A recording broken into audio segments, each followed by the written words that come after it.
Já, góða kvöldið, velkomin í miðnætti í Kænugarði. Klukkan er 12 í Úkraínu og 10 í okkur. Og við höldum áfram að átt okkur á ýmsu sem að tengist þessu stríði, afleiðingum þess, ástandur á svæðinu, flóttan og eitthvað fleira. Í lok þáttarins þá ætla ég að tala við Einar Gunnar Einarsson sem er leikari í New York. Við höfum gert það svolítið undanförnum þáttum að tala við fólk svona utan Evrópu afstöðu þeirra eða afstöðu fólks til stríðsins. Við höfum talað við konu í Mogadishu og mann í Peking og annan í Sydney og nú er komið af New York. Það verður í lok þáttarins. Á eftir koma til mín Árni Valdason og Ingvar Andrisson. Þeir eru menn sem að búa saman og eru par og annar er frá Úkraínu og hinn er frá Rússlandi og þeir ætla að segja mér og ykkur sögu sína og hvernig stríðið hefur haft áhrif á þá og það eru mikil áhrif og hvernig þeir horfa á hvaða áhrif það hefur haft á þá og fjölskyldu þeirra og löndin það sem er koma. En við ætlum að byrja í Finnlandi. Þar er Reynir Þór Eggertsson, hann er háskólakennari í Helsinki. Velkomin Reynir. Já, takk, góða kvöldi. Góða kvöldi. Góða nótt, get ég sagt. Já, góða nótt, það er orðið miðnætti á þér. Þú veit það austarlega. En við vildum fá því til þess að vegna þess að það er mikið talað svona að stríðið hefur svona ólíka áhrif á fólk eftir í hvar það er og út af sögunni að þá hafði það mikil áhrif á Finnland og Finna. Geturðu lýst því hvernig bylgjan fór finnska þjóðarsál fyrir 3 mörgum? Já, það er náttúrulega, þetta hefur mikil og fjölbreytt áhrif hérna. Það fyrsta sem náttúrulega sem Finnar eru myndir á eru þetta rússneska sagan og vetrarstríðið og hvernig þeir með andspyrnu og stríði við Sovétríkin í seinni heimsstyrjöldinni og afleiðingarnar af því það þeir mistu stórt landsvæði í austurhluta sem þá var austurhluti Finnlands en núna hluti af Rússlandi og það var mjög stór flóttamannastraumur þaðan í raun og veru tvisvar á stríðstímanum þar sem voru 450.000 manns sem þurftu að flýja heimili sín og setjast að vestan megin við nýju landamærin og það náttúrulega minnir óneitanlega fólk á þá upplifun forfeðranna af og ömmu og langaf og langömmu sem annarkvort þurfti að taka á móti fólki eða var flóttafólk sjálft og í raun og veru má segja að finnska þjóðin er ennþá svona traumatiseruð. Hún er ennþá að vinna úr afleiðingum af öllum stríðunum á fyrstu 50 árum 20. aldarinnar. Bæði sem sagt borgarastyrjaldarinnar sem var í kring upp úr fyrir heimsstyrjöldinni á milli rauðstakka og hvítstakka það hvort að Finnar ættu að halda sig fara játa kommunisma eða ekki og þar sem fjölskyldur og vinasambönd slitnuðu og rofnuðu út frá pólitískum skoðunum og auðvitað líka svæðatengt að mörgu leyti og síðan vetrarstríðið og það sem í raun og veru mjög merkilegt og ég er búin að búa hérna núna að verða 5 ár og ég er ennþá að læra og skilja þessa þjóð og hvernig það er að vera hérna. En ég man eitt af því fyrst sem ég tók eftir og ég hef búið bæði í Kaupmannahöfn og í London að ég man aldrei eftir að hafa í raun og veru orðið var við her á þeim stöðum fyrir utan auðvitað maður sá hermenn hinga og þangað en í raun og veru ekki eins og bara fljótlega eftir í fluttinga þá heyrði ég í orrustuflugvélum fljúga yfir og einhvern tímann var ég að koma úr kennslustund í gömlu aðalbyggingunni sem sagt við Dómkirkjuna og Dómkirkjutorgið að þá var allt í einu bara hersýning þar með skriðdrekum og þannig að að herinn hérna hefur miklu meiri nærveru heldur en maður kannski vanur í Evrópu á síðustu 30, 40, 50 árum. En það þannig að Finnar séu traumatiseraðir át af sinni sögu, að þegar að innrásinn í Úkraínu verður, að þá svona triggerast þjóðin? Já, það alveg klárlega. Það augljóst bara af umræðunni og sko ég hef aldrei heyrt í raunverulega umræðu það að Finnar gangi í NATO til dæmis.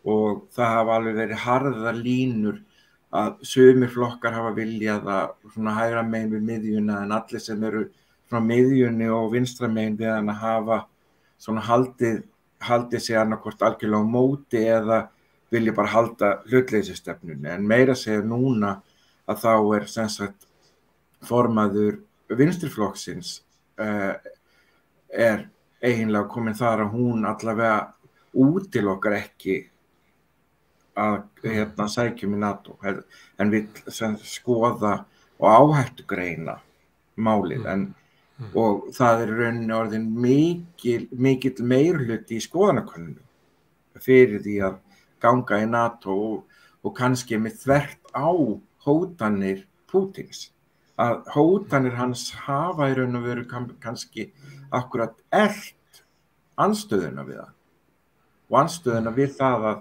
að hlýða fyrirmælum að austan. Einn svokallaða Finnlandsýring sem það að halda svona góðu sambandi bæði austur og vestur að ef það var eitthvað eftir að henni að hún hefur bara fallið fyrir 3 vikum. Já, það alveg hægt að segja það. Forsetinn sem hefur verið mjög mikill talsmaður þess að halda góðu sambandi, hann hefur algjörlega skipt skoðun og bara segir bara og það sem náttúrulega bara ljósta með þessu stríði að Pútín ekki treystandi og það stóra máli að það ekki hægt að semja við mann sem þú getur ekki treyst samningum við. Já. Og þetta eitthvað næsti nágranni, þannig að það erfitt að hafa slíkar manni alveg upp við sig? Algjörlega. Og þetta eitt af því sem maður skilur ekki fyrir maður búin að vera hérna í ákveðin tíma. Maður áttar sig á því hvað landið nálægt Rússlandi og í raun og veru mjög merkilegt að Finnar náttúrulega hafa svo stutt á sjálfstæðisögu, alveg eins og Íslendingar.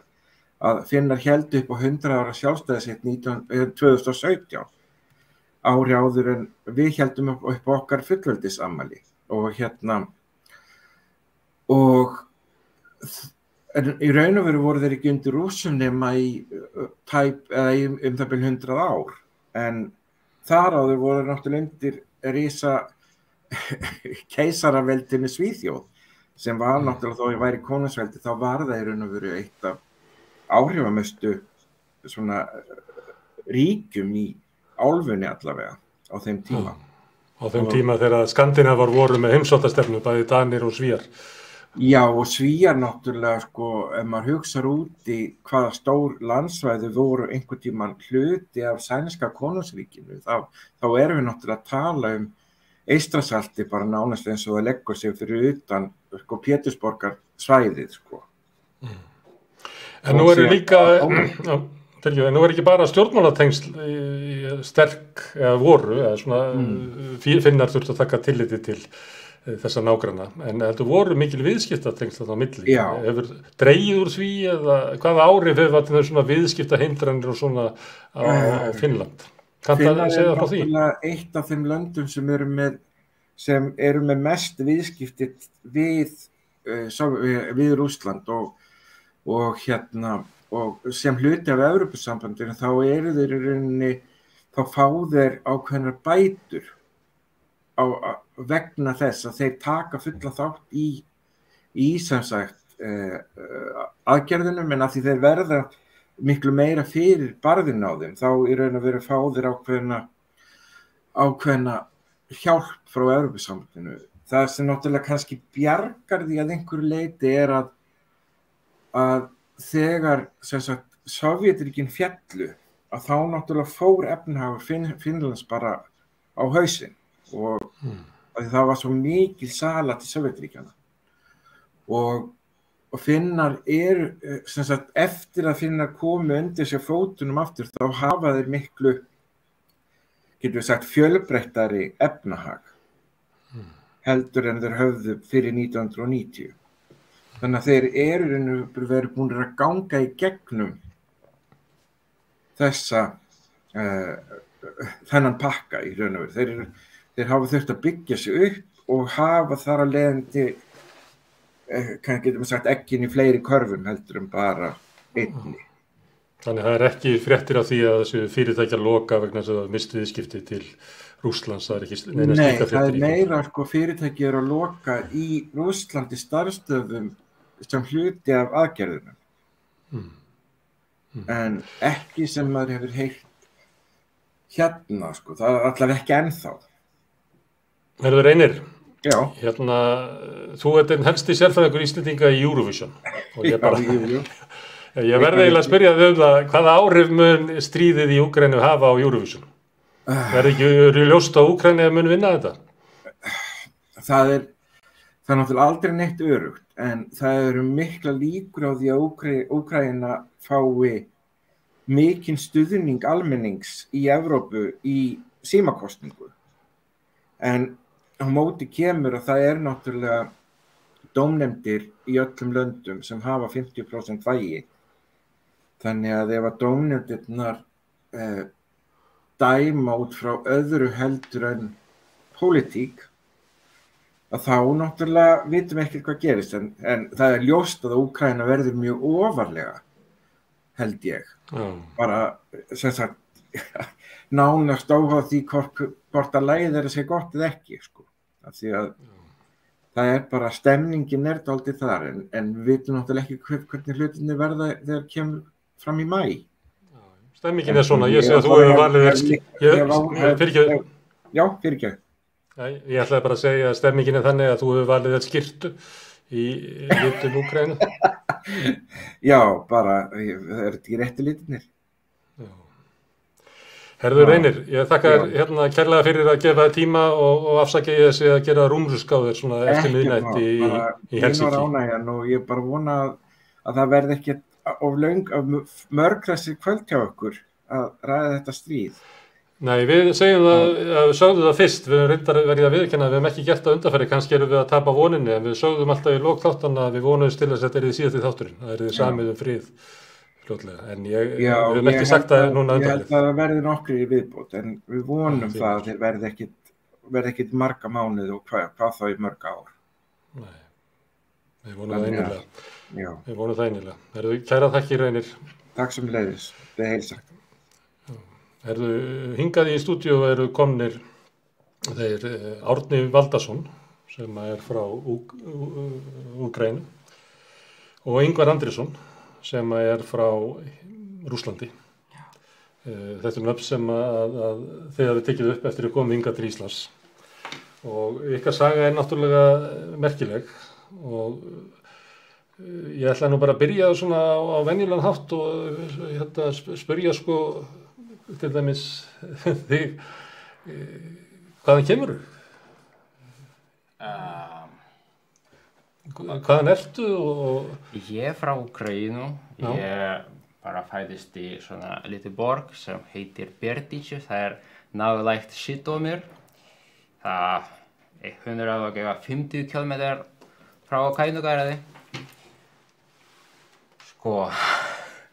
En það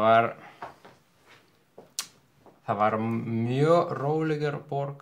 Það var mikið þarna Úkraínumenn, Pólverjar og Gyðingar og ég bara lærði pólsku til dæmis í skóla. En nú þarna kom stríð. Og ég trú á þessu ekki ennþá. Mamma mín og pappa koma til Íslands núna. Ég bara hjálpaði því að koma. Við komum saman með Ingvar minn til Pólland til að taka þau rétt hjá landamærunum og komum saman svona í í flugvöllur af þau foreldrar mínir eins og mikið fólk frá Úkraínu talar ekki ensku eða eitthvað annað tungumál, bara úkraínsku og Við vorum smá svolítið rússnesku. hræddir að þau týnist kannski í Já, Pólland já, eða já, þú veist, já. Þið fóruð út og sóttuð Já, og þau búa núna hjá ykkur. sko þau búa núna í hóteli fyrir flóttamenn. af því að við eigum bara svo litla íbúð og vantar pláss. Já, Pláss. fyrstu dag við vorum bara svo, þú veist, á gólfinu og gefa bara, þú veist, rúmi fyrir systur og litlu barnið, þú veist. Já, systur mér með Það tvo eru foreldrar systir og börnin hennar. Já, einn strákur 14 ára og einn strákur bara 6 mánaða bara. Og hvernig, má ég spyrja, hvernig líður foreldriðinu? Hvernig líður mömmuðinni? Hérna á Íslandi. Nei, bara, Bara- hún er á flótta. Hvað er hún gömul? Hún er orðin 63 ára, já. Og það er mjög erfitt núna fyrir hana af því að hún grét og sagði mér langar að fara tilbaka í Úkraínu. Þarna bara heimaland mitt. Ég ætla að deyja þarna. Ég vil ekki að vera hérna á Íslandi. Hér mjög góðir Íslendingar og svona, hérna hæli. En hún sagði, ég hugsa alltaf bara Úkraínu, smá húsið mitt og ég á ekki orð til að útskýra hvað hún bara segir mig og Hún er að koma til hugsa, já. Þú veist, við vorum bara mjög hræddir að það gæti gerst eitthvað þegar, þú veist, þegar það voru að sprengja sig dómur. Já. Og systir var bara, þú veist, að segja, ég fer ekki ef foreldrar muni ekki fara með. Þá, já, við bara ákveðum kannski hægt að semja við mömmu að hún fari bara með. Þá hún, þú veist, hún samþykti það, hún bara þáði boð og þau komu, en þú veist, hún er bara mjög sár, hún vildi ekki vera hér, en Og það, Systir með lítið barn, já. bara hvítung, 6 mánaða já, gamall. bara 6 mánuða. Barnsfaðirinn, hvað er hann? Hvað segir það? Barnsfaðirinn, faðir barnsins? Já, hann er í Úkraínu. Hann gat ekki farið af því að það er, þú veist, það er herskylda á milli 18 ára til 60 ára. Og bróðir minn líka. Já, nú í yngri Úkraínu, bróðir, já. Árni er, Hann er 22 ára. það er ekki, þú veist, það er ekki allir að fara núna í herrin í Úkraínu út af því að það vantar vopn, það vantar herbúðinga og þú veist, alls konar og það er ekki allir að fara. En samt það er herskild og ef það myndi vanta fólk þá þeir munu fara í herrin líka. Þá, já. En Ingvar, má ég spyrja, hvaðan ert þú? Ég er frá Rússlandi, ég er frá borg sem mjög nálægt Úkraínu, Kursk. Þetta er cirka 560 kilometrar í suður frá Moskvu. Það er það, já. Og ég bjóð þar bara, þú veist, alla mína, þú veist, bernsku. Já, ég Hvernig kynntust þið? í Kursk. Já. En Þú hefur farið til Kursk frá Úkraínu. Sko. Það var alltaf í Úkraínu en ég vinnur sem kennari og svo háskólakennari þarna og ég var sosialist, ég var meira en 10 ár í sosialistflokkurinn Úkraínu og ég var þingmaður í heimaborg minn og svo kemur í ljós að ég er homi og það skipti miklu í lífinu af því að ég var rekinn úr skóla og ég var rekinn úr sosialistaflokkurinn og rekinn úr þing. Og þá ég flutti til Rússland. En hvernig verið til Rússlands, þar sem ekki tekið vel á móti homum Ég bara þar? hugsa, það stærri land og borg Kursk stærri en heimaborg minn. Til dæmis heimaborg minn það 100.000 en Kursk það meira en 500.000. Það svolítið stærri. Og þarna var nokkra háskólar sem ég bara hugsa það gott að fá eitthvað vinna. Og já, ég fekk vinnu og ég byrjaði að skrifa svona PhD research, ritgerð, ég meina. Sko, og var háskólakennari þarna og svo aftur, það var tvær vandamáli. Fyrsta vandamáli, það kemur í ljós að ég er homi, og það var sagt að þú má ekki vinna hjá okkur, það er bara lögbann. Í Rússlandi að vera kennari eða háskólakennari. Og svo það kemur í ljós að ég er Úkraínumaður, ég meina, og sko, ég hugsaði einu sinni, má ég kenna úkraínsku í háskóla af því að það var þarna mikið fólk sem fæddist í Úkraínu eða eitthvað foreldrar frá Úkraínu. Og nemendur bara hugsa að læra smá úkraínsku, það er ekki málið. Og ég sagði að ég með leyfi, ég má kenna úkraínsku. Og svo maður frá KGB FSB talaði við mig þessi hugmynd sem mér datt í hug. Og hann sagði að ég má ekki að kenna úkraínsku. Við landamærin Úkraínu og Rússlandi. Já, bara þú má kenna alla tungumála, til dæmis kínversku eða íslensku eða eitthvað, nema úkraínsku af því að Úkraína er hérna svona nálægt. Fyrsta skipti og svo, veistu á Úkraína, það er ekki land, það er ekki eitthvað. Já, það er bara eitthvað svæði, Rússlandssvæði, ekki svona sjálfa land. Og hann sagði mér, ef þú langar að vinna hér í háskóla eða hérna í kurs, þú skal stoppa að gera það sem hér Úkraínskum skóla. Já, ég meina úkraínsku skóla. Já, og svo þegar við hiftumst við Ingvar minn, og ég var að hugsa að svolítið erfitt að vera á Rússlandi saman. Og svo kom stríð. 2014. Já. Og ég er Úkraínamaður, hann er rússar. Við getum ekki fluktið til Úkraínu, því að hann er rússar. Og við getum ekki verið ennþá á Rússlandi, því að ég er Úkraínamaður og ég er homi og við erum homar. Og þá, einu sinni í kvöld, við bara hugsaði mikið og svo ákveðum við bara hvar er hæli í heiminum? Bara eitthvað langt í burtu. Já, langt í burtu. Það er Ísland og Kanada og eitthvað bara smá eyja. Ég var sem sagt með áhuga á að læra tungumálin og ég sem sagt byrjaði að læra íslensku í Rússlandi. Ég bara fann til bækur, þetta voru mjög gamlar bækur, kannski þýðingað 1001 nótt sem er 1863 og ég byrjaði að lesa hana og þýða fyrir mig. Og já. Ég byrjaði að hlusta útvarpssögu. Allan daginn, allan sólarhring, ég bara hlusta útvarpssögu. Maður skildi ekki neitt, maður var bara að hlusta í svo. Það var eins og bla bla bla bla bla. Fyrsta mánuður og svo það bara það byrja smá eitthvað.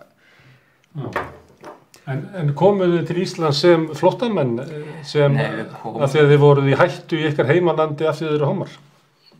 Það var ekki hægt að koma svoleiðis, að sækja hæli. Það var hættulegt að vera homi í Rússlandi 2014? Já, það var hættulegt. Þetta er ennþá hættulegt, þetta er kannski ekki vandamál númer 1 núna í Rússlandi og Úkraínu, en já, þetta var hættulegt. Það voru samtök til dæmis í Kursk og í fleiri borgum sem voru að leita, þau voru að leita barnaníðingum, en í rauninni þau voru að leita homum.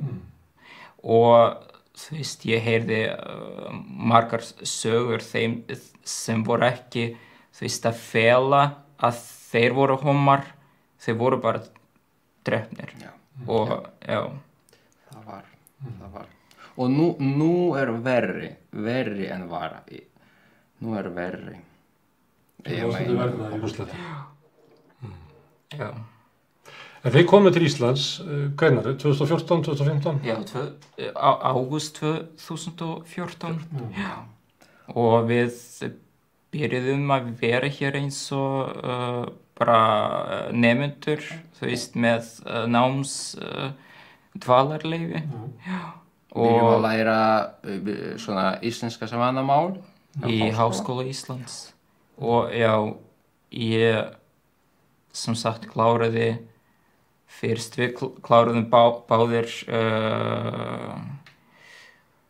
hvað heitir það, practical diploma? Grunndiploma. Og svo, já, svo kláraði ég 2 ár í BA-program. Já, líka, já. Og þeir eru íslenski ríkisborgarar? Já, við fengum ríkisborgararétt bara í november síðasta árs. En segja mér að þið flýið eiginlega 2014 eftir að stríðið og það er svolítið nálægt ykkur af því að það eiginlega gerir ykkur ómögulegt að lifa. Þið geta ekki farið til Úkraínu og þið geta ekki verið í Rússlandi. Fannst ykkur eins og að það gæti komið eitthvað meira? Að það væri yfirvofandi eitthvað stórt stríð? Já, það var eitthvað, þú veist, í loftinu alveg að þetta gæti verið verra en það sem gerðist 2014 og þú veist, og þess vegna það var bara strax hugmynd að fara eins langt í burtu frá Rússlandi og mögulegt þú veist, að því að... En nú er stríðið komið til ykkur? Fjölskyldan komin, þannig að þau eru svona dregnir inn í stríð. Svo kom, þú veist, maður hugsaði ekki þannig, maður var að reikna það en samt einhver veginn maður var ekki að reikna allt og það er ekki hægt að flýja frá þessu stríði, það er bara ekki hægt, þetta er bókstaflega rauninni þriðja heimsstyrjöld. Sem er byrjuð. Já. Fjölskylda hans er komin, segðu mig frá þinni fjölskyldu í Rússlandi. Ertu í sambandi við hana? Ekki lengur, Af því þú tónni eða út af stríðinu? Þú veist, það kom í ljós að ég er hommi þá eldri bróðir minn, hann hætti að tala við mig og hann reyndi að kannski að finna einhver annan að, þú veist, að berja mig eða ég veit ekki hvað var hann að hugsa, hann var ekki mjög góður við mig, sko. En pabbi var búinn að, þú veist, að skilja það einhver veginn og þá var hann jafnvel, þú veist, stundum að byrja að helsa Árna, þú veist, og það var alltaf lagi samband við pabba minn. En svo þegar stríð byrjaði þá ég var svolítið hræddur að hringja hann og tala við hann. Ég vissi að hann var, þú veist, á móti Úkraínu og þá ég hringdi eftir 2 daga og þá byrjaði hann bara að segja, þú veist, að hann ætlaði að koma kannski í september til Íslands að hitta mig. Við vorum ekki að hittast, þú veist, frá 2014. Ég fór aldrei til Rússlands eftir það. Og þá ég sagði það er ekki hægt út af því að það stríð byrjaði og þau munu ekki komast.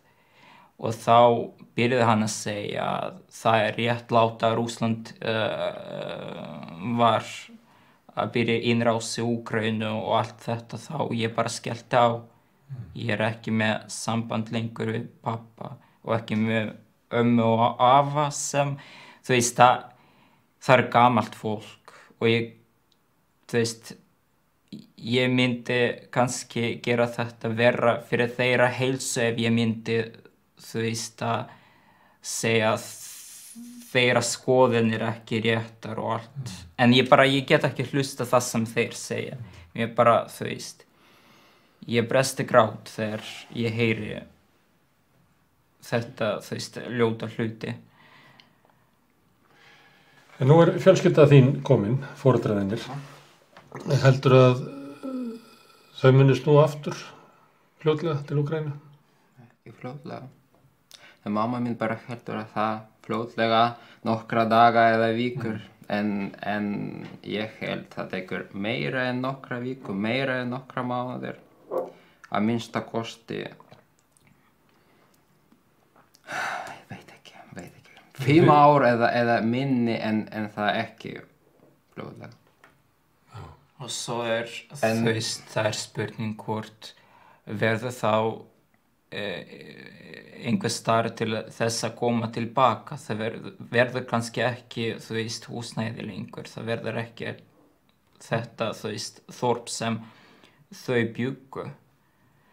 Þá maður bara veit ekki hvort verður þá hægt bara að koma tilbaka og ég bara, þú veist. Þannig að þið upplifið að þetta eftir að versna og þetta eftir að versna og þetta eftir að versna. Já, mér sýnist það núna að minnsta kosti. Þú veist, Úkraína mun ekki tapa í þessu út af því að, þú veist, nema kannski Rússland myndi nota kjarnorkuvopn, þá myndi bara tapa allir í heiminum. Það myndi bara, þú veist. Má ég spyrja hvað þið óttist það? Óttist þið að Putin noti kjarnorkuvopn? Já. Þú veist, það sem allir voru að hugsa öll þessi ár að hann að bulla og svo komi ljós að hann var ekki. Og það sem hann segir að, þú veist, allir munu deyja og fara í helviti en við erum að fara í himnaríki Rússar, þú veist. Þetta hljómar bara mjög, þú veist, hættulega. Til dæmis ættingar mínar á Rússlandi heldur það líka að Rússar má nota kjarnavopn til að drepa alla. Það allt í lagi. Þeim finnst það allt. Já, þeim finnst það allt í lagi. Það var ættingar mér að það frænka til dæmis sem hún hringdi til mín til að spyrja hvernig gengur og hún bara tala mikið við mig og segir hvað ástæður á Rússlandi og hvað Putin segir og eitthvað. Hún spurði, Árni, hverju þú segir ekki neitt? Segðu mér eitthvað. Sagði ég þreyttur af því að ég á ekki orð til að tala við. Ég veit ekki hvað á ég að segja til að útskýra. Ég byrja að segja að veistu að foreldrar mínar nú á Íslandi og það mikið sprungi og það koma 2 raketur hjá sveitabæ sem mamma mín var. En bara frænka mín vill ekki hlusta. Hún sagði það feik, það allt feik. Við skulum bara hlusta á rússnesk útvarp og það bara rétt. En hún vildi segja, þú veist, að það líf báðum megin og þetta flókið og maður á að hugsa, þú veist, mjög, þú veist, nákvæmlega hvað maður að hlusta og, þú veist. Og ég sagði, skólinn, þarna sem ég var kennari í Žitomer, það ekki skólinn. Það bara eyðilagt. Það ekki feik. Ég búinn að sjá myndirnar sem vinir minni sendi mér. Það í alvöru, það ekki feik. En hún trúa mér ekki. Það kannski eitthvað Úkraína nazistar gerði svona feik, bara veit ekki. En hvað á ég að segja? Ég skal bara hafa þögn. Ég vil ekki tala við Rússar. Við ættingar við eitthvað, við ekki vinir minn á Rússlandi, bara hugsa það. Já, þið hafið orðið fyrir miklu í rússneskum stjórnvöldum sem ekki leyft ykkur að vera, ekki leyft ykkur að elskast og vera þeir sem þið eruð og það er verið að sprengja landið þitt og fjölskyldan komin á flótta. og þetta getur virkað svona fjarlægt. Ég er Íslendingur og þetta er svona fjarlægt og svona. En þegar ég hlusta á ykkur, þá þeir að segja að þetta sé svona, eins og þetta sé að koma. Þetta mun ekki hætta. Þessi ógn sem að þið hafi búið við lengi í persónulegum málum og síðan bara stríðsógn, að þið upplifið eins og sé að koma. Já, þú veist, það er mjög erfitt að segja. Þú veist, fólkið sem var að fylgjast með gat ekki sagt hvað myndi gerast, þá við bara vitum ekki. En já, það þú veist, einhver, þú veist, ótti í það að það getur verið bara verri og maður bara veit ekki. Þú ert kennarið ekki? Já, ég er kennari í sérskóla, Klektaskóla. Og mætur í vinnu núna? Eða ert í fríi? Til að sinna fjölskyldunni? Þegar bara byrjaði stríð og við komum að vinna og það var mjög erfitt að vinna af því að erfitt að vinna þegar maður grét. Það var bara, þú veist, þetta var mikið áfall.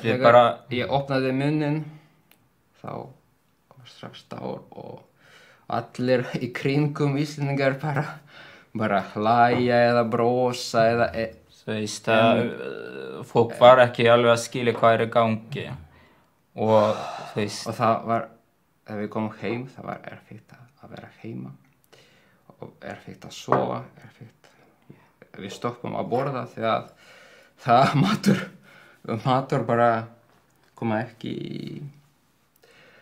og svo við fórum til læknis og töluðum og hann sagði ef ég eigum að vera heima og við tókum bara líf og nú við erum með líf, það svolítið betra, það hjálpa mikið kannski líf og líka nú við vinnum mikið með flóttamenn. Já, við reyndum þú veist undanfarna daga að hjálpa. Já, og á morgun við eigum að fara aftur. Já, við vorum satt í veikindaleyfi og við sjáum vikur. Þið eru að fara í vinnuna á morgun? Já, við sjáum hvernig það.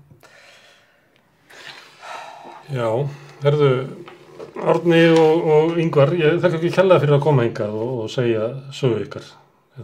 Takk sem leiðis. Merkilegt fyrir mig að hlusta.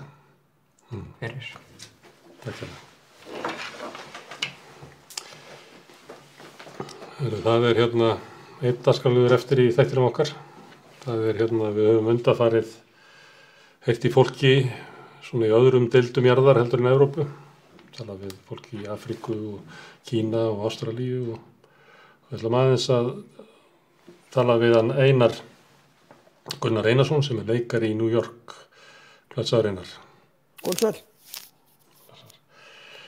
Herðu, hvað kanntu að segja mér það?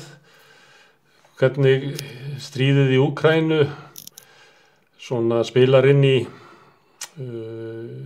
umræðuna í New York og kannski samtal fólks sín á milli? Já, ég get alveg sagt þér það að allir fjölmiðlar eru alveg yfirfullir af fréttum. Það er dagsdaglega þetta tröllríður öllum aðal fyrirsögnum dagblaða og í útvarpsfréttum og slíku. Ég horfi voða lítið á sjónvarpsfréttir, þannig að ég get ekki sagt til það. En ég held að ég geti fullyrt að Úkraína sé nú kannski ekki endilega fyrsta mál sem kemur upp þegar maður hittir mann og annan. En það er bara svo margt annað sem kaninn hefur áhuga á og fyrir utan það að kannski ljótt að segja þetta það er fullt af Ameríkumönnum sem hafa ekki einu sinni ferðast út fyrir sína eigin sýslu, hvað þá til annarra landa, þannig að þeim er mörgum nokk saman það hvað er að gerast annars staðar í heiminum. En þegar að málið kemur upp að þá er undantekningarlítið, þá er fólk ekki ánægt með þessa frammyndu mála. Það eru Meiri hluti er andvígur Pútín og því sem hans framkomu. Meiri hlutin er styður Úkraínu og þeirra baráttu. Þannig að, já. Meiri hlutin, það er samt á Pútín einhverja talsmenn eða hvað? Já, það er náttúrulega alltaf klikkaði kannar eins og gengur að gerast. Það var gert skoðanakönnun bara fyrstu viku stríðsins og þar held ég að hafi verið 6% Ameríkumanna sem bara töldu Pútín vera bara fínan kall, sko, þetta verið flott hjá honum. Og náttúrulega aðal talsmaður þeirra er fyrirverandi forseti. En þetta er aldrei sérstætt samt sem áður, sko, andstaðan við Pútín og fylgnin við Úkraínu, að Bandaríkjamenn hafa komið saman í þessu. Þessi þjóð er búin að vera svo splunduruð svo lengi og á slíkum öndverðum meiði að allt í einu gáttu verið sammála þetta. Ég held að það verið eitthvað 74% sem töldu að voru á móti Pútín og hans aðgerðum. 74%, önnur 20% voru svona hvað kallaði það, á girðingunni, voru ekki viss, meðan einhver 6% voru þarna samþykkt þessu. Og þetta er aldrei sérstakt þegar yfirleitt þetta, ég meina, í besta falli 50-50. Þannig að það eru öll mál í Bandaríkjunum sem að skiptast 50-50. Það er bara 2 andstæðu fylkingar í öllum málum, nema þessu. Það liggur við nema í þessu og þetta er fréttnæmt, sko, og ég meira að segja að fjölmiðlar eru að tala um þetta. Hefur þetta áhrif á svona stöðu Trumps, því að svona tengsl hans, loða við hann, tengsl við Rússland? Hefur þetta slæm áhrif á svona möguleika hans? Ég er að vonast til þess. En ég get ekki með neinni neinni þekkingu kveðið á það, sko. Ég veit að margir aðrir sem að stigu fram strax á fyrstu dögum stríðsins og sögðu þetta flott hjá Pútín, þeir eru búin að draga í land, nema hann. Þannig að ég gerir ráð fyrir því að hann haldi að þetta verði vonandi framdráttur í næstu kosningum, næstu forsetakosningum, eða jafnvel í kosningum núna í nóvember til þingsins. En mín skoðun er svo, ég tel ekki, sko. Ég held að þetta sé ekki positíft fyrir nokkurn einasta pólitíkus hérlendis að vera fylgin þessu. Nú er það sterkt í Bandaríkjunum þegar það eru svona stríð overseas, eins og sagt að þá eru raddir að við eigum að koma og verða alheimslöggan eða við eigum bara alls ekki að gera það. Er eitthvað slíkar vangaveltur þú veist, hvort að Bandaríkjamenn séu að standa hjá án þess að gera neitt og þeir ættu að hjálpa Úkraínumönnum meira eða að Bandaríkjamenn eigi bara alls ekki að skipta sig þessu? Nei, ég held að það sé nokkuð ljóst að hugur almennings sé sá að Bandaríkin eigi ekki að taka þátt í þessu stríði öðruvísi en þeir gera nú þegar með því að veita peninga og vopn. Þannig að Ameríkumenn voru langþreyttir á stríðsbrölt í Bandaríkjaman út allan heim og náttúrulega Afganistan og Írak og guð maður vita hvað. Þannig að fólk vill ekki halda því á. Og þá má ég alveg segja að þessi könnun sem ég rétt áðan að hún ég held að það verið 60% sem voru andstæðir því að Bandaríkjamenn myndu setja stígvéli á grundina, ef svo má orðið komast. Fyrir nokkrum árum að þá var talað afskipti Pútíns að bandarískum kosningum. Hefur það vaknað upp aftur, svo umræða?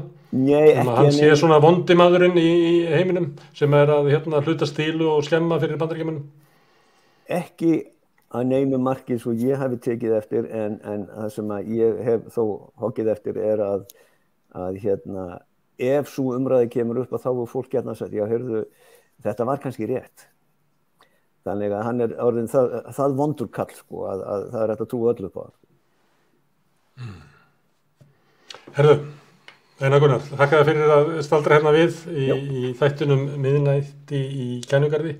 Klukkan er nú langt gengin í 1 að nóttu í Úkraínu og við förum að slá botnin í þetta. Vanalega þá endum við hér á vögguvísu en eins og síðasta sunnundag þá hún ekki í boði núna.